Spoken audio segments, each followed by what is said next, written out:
안녕하세요. 즐거운 시간 박대성입니다. 오늘 리뷰할 허브는 316번째 야생 감초입니다.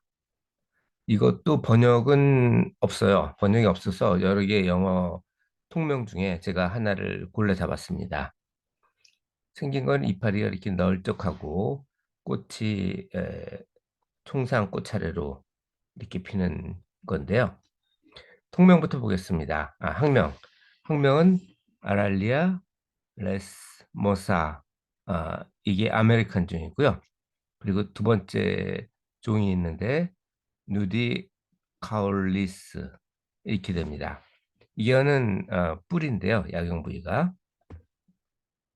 통명은 많죠. 두 개 종이기도 하고 첫 번째 종이 아메리칸 스픽 캐나드, 인디안 루트, 라이프 오브 맨, 나드, 스픽 넷, 스픽 캐나드 이게 첫 번째고요. 두 번째 종이 와일드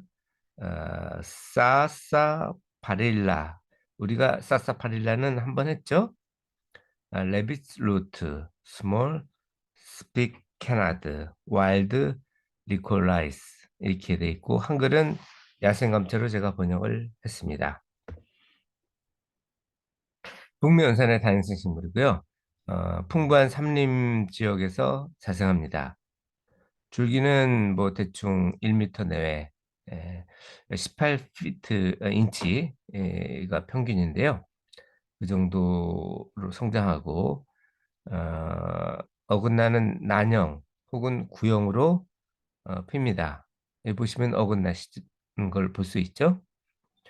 꽃은 아메리칸이 7월경에 그리고 스몰 종이 5월경에 색깔은 비슷해요. 작은 녹백색이고 원추형으로 핍니다. 이건 열매인데요.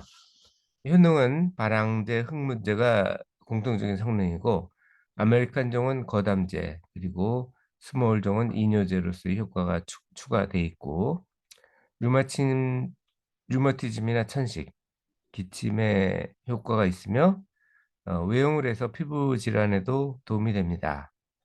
그리고 분만할 때 진통이 시작되기 전에 차로 마셔가지고 분만을 좀 용이하게 한다는 그런 효과도 있고 원주민들은 다양하게 썼는데 유통에는 내복으로 차로 마셨겠죠.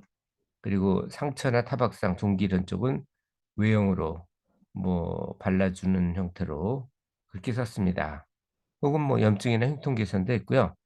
이거를 스포나 드레싱으로 활용을 했다고 하네요. 사용법은 우리기인데요. 아메리카노 같은 경우는 물 한 컵에 한 티스푼 일반적인 용량이죠. 혹은 뭐 두 배를 넣을 수도 있고요.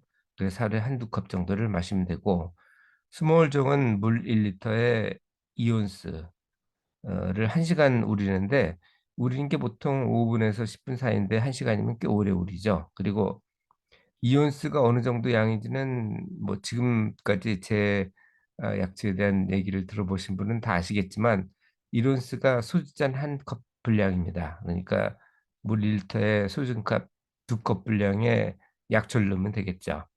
이렇게 해서 하루에 서너 번 컵이 아니고 이제 스푼이니까 좀 적죠. 한 두세 스푼 정도를 마시면 됩니다.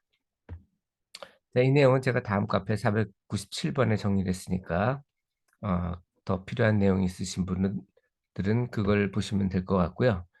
어제 김치를 좀 더 만들었습니다. 김치가 이제 익어서 아주 감칠맛이 나는데요.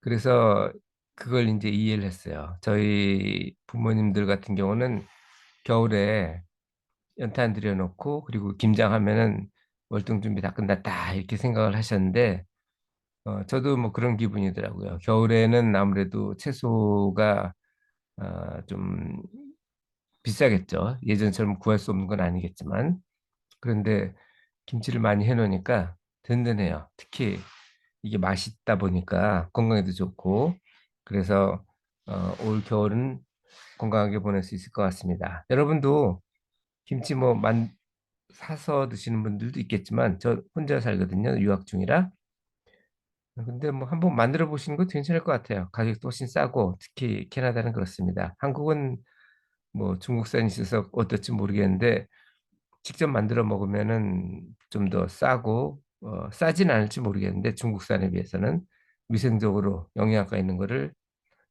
원하는 대로 넣을 수 있습니다. 저 같은 경우는 배추 저번에 했던 거는 배추보다는 여러 야채들 예를 들어서 당근이라든지 천엽 그리고 뭐 토마토가 아니죠 뭐죠 감자까지 해가지고 다 넣었고요. 이번에는 배추김치를 주로 해서 만듭니다. 근데 기존에 있던 것들이 그러니까 김치 국물이라고 그러죠. 한국말로는 영어로는 주스라고 그러는데 그런 것들이 있어서 그런지 몰라도 넣고 조금 지났는데도 벌써 맛이 좀 나요. 아마 국물 맛이겠죠. 그 야채 맛이 아니고. 근데 이게 최초의 세계 일주 횡단을 한 사람은 마젤란이고, 근데 마젤란 자체도 죽었지만 필리핀에서 어, 부하들도 거의 3분의 2가 반 이상이 죽었거든요. 괴혈병 때문에. 왜냐하면 3개월 이상 비타민 C, 그러니까 신선한 채소를 먹지 못하면 비, 비타민 부족에 의한 괴혈병으로 죽습니다. 근데 최초로 아무 희생자 없이 세계 일주한 사람이 그 유명한 제임스 쿡 선장인데 제임스 쿡 선장이 했던 게 바로 이거였어요. 레임이나 라임이라고 그러나요?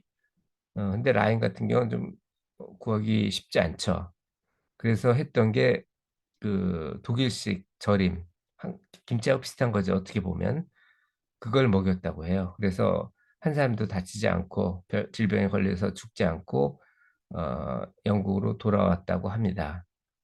그래서 겨울에 꼭 김치 드세요. 물론 뭐 신선한 야채도 좋지만 신선한 야채 같은 경우는 좀 다루는데 쉽지 않잖아요. 근데 김치는 만들어 놓으면 그냥 꺼내서 먹기만 하면 되니까 좀 더 많이 먹게 될 겁니다. 이상 오늘도 즐거운 순간 박대수였습니다. 감사합니다.